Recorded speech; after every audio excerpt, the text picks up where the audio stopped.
Assalamualaikum warahmatullahi taala wabarakatuh. Saya Ali Mufi, mahasiswa PPQ dalam jabatan UIN Maulana Malik Ibrahim Malang. Dalam video pembelajaran kali ini, saya akan mengulas tentang misi dan strategi dakwah Rasulullah SAW di Madinah. Sebagai cakupan materi adalah langkah-langkah awal dakwah Rasulullah, dan tujuan pembelajaran adalah menganalisis misi dan strategi dakwah Rasulullah SAW di Madinah. Strategi dakwah Rasulullah SAW di Madinah diantaranya adalah membangun masjid, menciptakan persaudaraan baru, dan perjanjian dengan kaum Yahudi. Namun sebelum kita bahas satu persatu tentang strategi dakwah Rasulullah di Madinah, perlu diketahui bahwa perkembangan Islam mengalami kemajuan yang cukup pesat dengan hijrahnya Rasulullah ke Madinah. Hal itu tidak lepas dari strategi yang beliau gunakan. Berikut strategi dakwah Rasulullah di Madinah. Yang pertama, membangun Masjid Nabawi.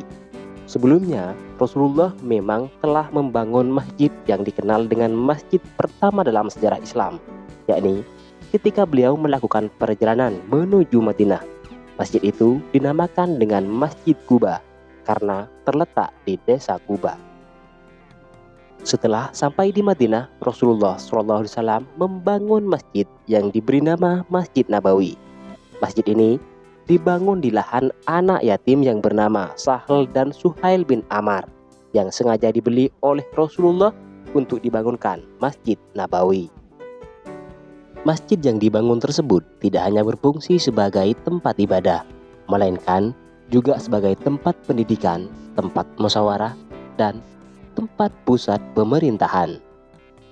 Keberadaan Masjid Nabawi tersebut mempunyai dampak yang cukup besar. Salah satunya, yang pertama adalah umat Islam di Madinah tidak takut lagi untuk beribadah.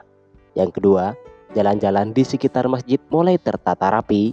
Dan yang ketiga, menarik perhatian orang-orang luar untuk datang ke tempat ini, baik dalam hal perdagangan atau hal lain. Strategi dakwah Rasulullah SAW yang kedua adalah menciptakan persaudaraan baru. Rasulullah mempersaudarakan kaum muslimin Mekah yang disebut dengan Muhajirin dan kaum muslimin Madinah yang disebut dengan Ansor. Yang pertama, tujuannya adalah untuk memperkuat barisan umat Islam di kota Madinah. Yang kedua, agar kaum Muhajirin dan Ansor bisa hidup damai. Yang ketiga, agar mereka bisa saling tolong-menolong satu sama lain. Ketentraman mereka itulah yang membuat dakwah Islam berjalan dengan lancar di Madinah. Strategi dakwah Rasulullah SAW selanjutnya adalah membuat perjanjian dengan masyarakat Yahudi Madinah. Hal itu beliau lakukan dengan berbagai cara. Yang pertama, bermusyawarah dengan para sahabat baik Muhajirin maupun Ansor untuk merumuskan pokok-pokok pemikiran yang akan dijadikan undang-undang. Rancangan ini dibuat berkaitan dengan kehidupan orang-orang Muhajirin dan Ansor yang hidup berdampingan dengan para kaum Yahudi. Undang-undang yang berbentuk perjanjian itu kemudian dikenal dengan Piagam Madinah, yang mana hal itu ditulis pada 623 Masehi atau tahun kedua Hijriyah.